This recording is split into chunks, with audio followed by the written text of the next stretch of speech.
இயேசு கிறிஸ்துவின் நல்ல நாமத்தில் உங்கள் ஒவ்வொருவருக்கும் என் அன்பின் வாழ்த்துக்கள். சுவிசேஷம் என்றால் என்ன என்பதை குறித்து இந்த காணொளியில் சுருக்கமாக தியானிக்க இருக்கிறோம். சுவிசேஷம் என்றால் நல்ல செய்தி என்று பொருள். லூக்கா எழுதின சுவிசேஷம் 2வது அதிகாரம் 10வது வசனத்தில் வேதம் சொல்லுகிறது, தேவதூதன் அவர்களை நோக்கி, பயப்படாதிருங்கள், இதோ எல்லா ஜனத்துக்கும் மிகுந்த சந்தோஷத்தை உண்டாக்கும் நற்செய்தியை உங்களுக்கு அறிவிக்கிறேன் என்று சொல்லுகிறார். உலக மக்கள் அனைவருக்கும் மிகுந்த சந்தோஷத்தை உண்டாக்கக்கூடிய நற்செய்தி என்ன தெரியுமா? இயேசு கிறிஸ்துவின் பிறப்பு. அவருடைய பிறப்பு ஏன் எல்லா ஜனத்துக்கும் மிகுந்த நற்செய்தி? ரோமர் 3வது அதிகாரம் 23வது வசனம் வேதம் சொல்லுகிறது, எல்லாரும் பாவம் செய்து தேவ மகிமையற்றவர்களாய் மாறிப்போனோம் என்று சொல்லி வேதம் சொல்லுகிறது. ரோமர் 6:23 சொல்லுகிறது, பாவத்தின் சம்பளம் மரணம் என்று சொல்லி வேதம் சொல்லுகிறது. பிதாவாகிய தேவனுடைய பார்வையில் நாம் எல்லாரும் பாவிகளாய் இருக்கிறோம். ஆதாமுடைய பாவம் நம்மேல் சுமத்தப்பட்டிருக்கிறது. அது மாத்திரமல்ல, நாமும் கூட பாவம் செய்கிறோம் என்று வேதம் பல்வேறு வசனங்களில் நமக்கு விரிவாக பேசுகிறது. நாம் பாவிகளாக மாறிப்போனோம். பாவத்தின் சம்பளம் மரணமாய் இருக்கிறது, நரகமாய் இருக்கிறது. பாருங்கள், ஒரு நீதிமன்றத்தை நம்முடைய மனதிலே உருவகப்படுத்திக் கொள்வோம். அதில் ஒருவன் குற்றம் சுமத்தப்பட்டு குற்றவாளி கூண்டில் நிறுத்தப்பட்டிருக்கிறான் என்பதாய் நாம் நினைத்துக் கொள்வோம். அவன் ஒரு குற்றம் செய்திருக்கிறான். அந்த குற்றத்திற்கான தண்டனை மரண தண்டனை என்று அந்த நாளில் தீர்ப்பு வரப்போகிறது அவனுக்கு என்று நாம் நினைத்துக் கொள்வோம். அப்பொழுது ஒரு சத்தம் கேட்கிறது. இந்த நாள் அதிபருடைய உத்தரவின் பேரில் எல்லா குற்றவாளிகளுடைய குற்றங்களும் மன்னிக்கப்படுகிறது, அவர்கள் சந்தோஷமாக வீட்டிற்கு செல்லலாம் என்று ஒரு அறிவிப்பு வருகிறது என்று சொல்லி நாம் கொஞ்சம் கற்பனை செய்து கொண்டால், அந்த குற்றவாளியின் மனது எவ்வளவு சந்தோஷப்படும், எந்த அளவுக்கு அவன் சந்தோஷமாய் தன்னுடைய வீட்டிற்கு திரும்புவான். இந்த கதை அந்த குற்றவாளியின் மாத்திரமல்ல, நம்ம எல்லாரும் ஏதோ ஒரு காரணத்திற்காக பிதாவாகிய தேவனாகிய நீதிபதியின் முன்பாக நாம் குற்றவாளிகளாக்கப்பட்டு மரண தண்டனைக்கு பாத்திரவான்களாக நாம் நிற்கிறோம்.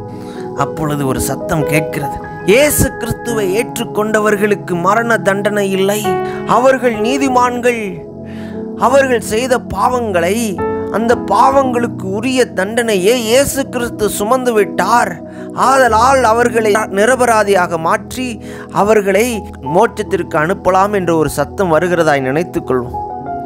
அப்பொழுது அந்த குற்றவாளிகளாக மாற்றப்பட்ட நம்முடைய சந்தோஷம் எப்படி இருக்கும்? ஹல்லேலூயா! ஆதலால் தான் வேதம் சொல்லுகிறது, இயேசு கிறிஸ்துவின் பிறப்பு இந்த உலக மக்கள் அனைவருக்கும் மிகுந்த சந்தோஷத்தை உண்டாக்கக்கூடிய நற்செய்தி. ஏன்?